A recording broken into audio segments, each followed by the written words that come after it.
Hello everyone and welcome to a new Starfield mod showcase. In this one we've got some awesome mods like Cyberpunk and Star Wars retextures, an entirely new way to travel through space, and some invaluable quality of life mods that are slowly turning Starfield into a completely different game.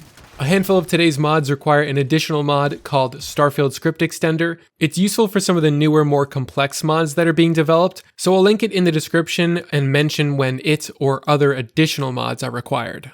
The first mod we're taking a look at today is the Ammo Type Icons and Labels mod by Fabio Zumbi12. This features the much appreciated addition of an icon and label displaying the ammo type of your weapon. It means you no longer have to open up your inventory every single time you want to find out what type of ammo you're using, and the more you play, the easier it will be to remember which guns take what type of ammo because you're seeing it on your HUD the entire time. The normal version of this mod comes with a slightly shortened version of the labels, but if you'd like the full name to be displayed, there is a version of that as well. Such a simple little addition, but one that goes a long way. Next is a very impressive mod that completely changes how you navigate through space. That's the Slower Than Light mod by 105 Gun. This allows you to control the speed of your ship from normal flight to hundreds of times the speed of light, giving you the ability to fly through different systems and past planets without the need for grav jumping. The mod features several gear speeds that can be controlled via hotkeys, as well as an option to instantly stop and reset the instance in the case that the planet doesn't load properly, or just so that you don't have to manually slow down every time.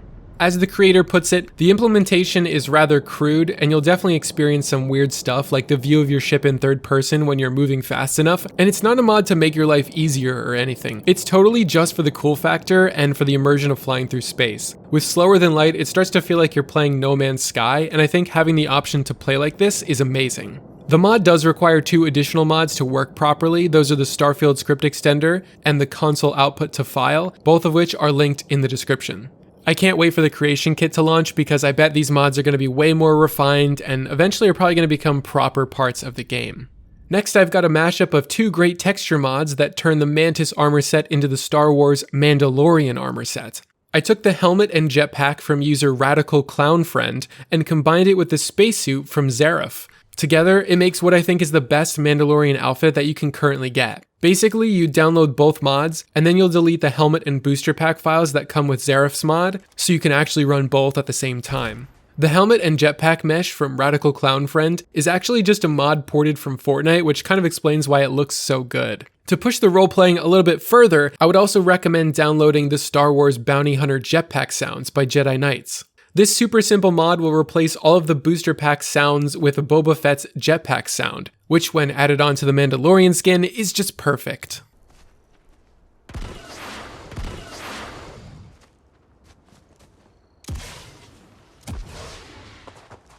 Next up is the EXE Effect Textures Enhance mod by Wageson. This mod has remade and improved so many of the textures and effects in the game, from muzzle flashes to blood, fire, explosions, and even storms. Some of the improvements are minor, but some are definitely more noticeable. I didn't get a chance to see and record every single aspect of this mod because there's just so many tweaks, so you can find more pictures and a description of everything that's been changed on the mod page. The creator has more things planned in the future and has been updating the mod pretty often, so it's only going to get better, and I would highly recommend it if you just want a better overall Starfield experience.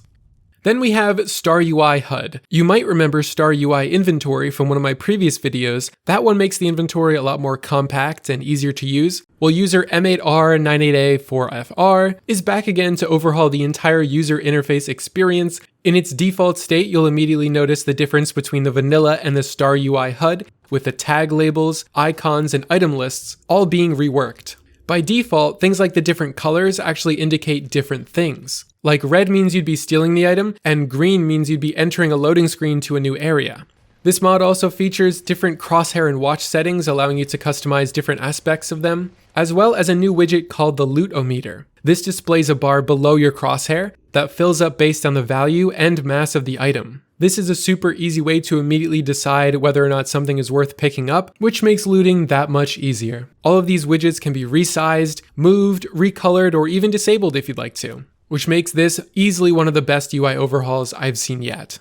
The next mod is a great quality of life change that the game really needed, and that is the Hold to Equip Extended mod by Power of 3.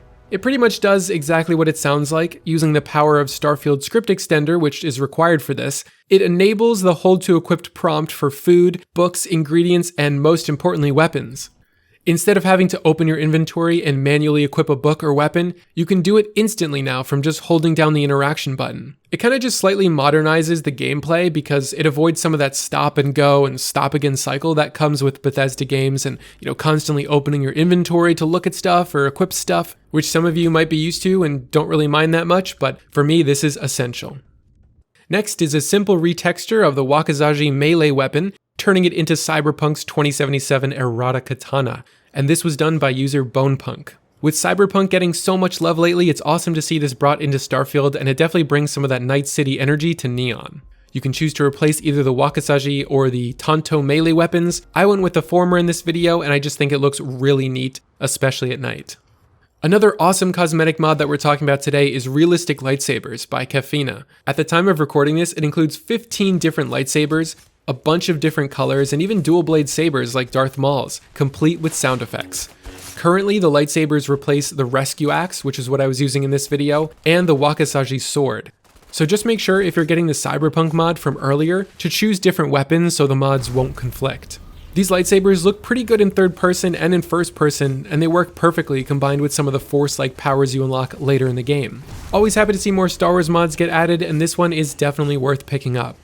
Now let's take a look at a mod that introduces some variety amongst the NPCs in Starfield. That is the Height Randomizer mod by user CarXT. This mod requires Starfield Script Extender and the address library for SFSE plugins, which are both in the description, and it adds a randomness to the height of NPCs you come across. It features the ability to customize how tall they can be and how much variety there will be between NPCs. And it may be a little weird and off-putting at first to come across some of the shorter characters, but I actually think it's probably weirder that in the vanilla game, everyone is the exact same height.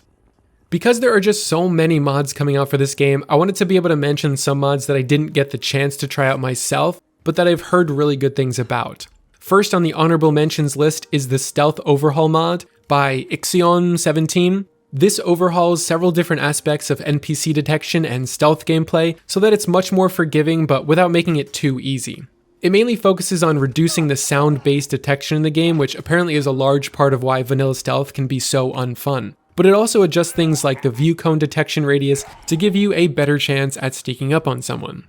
I also want to give a shout out to the Sprint Stuttering Fix mod by Antonix35. This fixes the twitchy stuttering effect when sprinting on uneven ground. Turns out the game's engine just ignores the camera smoothing once you reach a certain speed, so this mod resolves that, and from what I've read, this makes a big difference for people.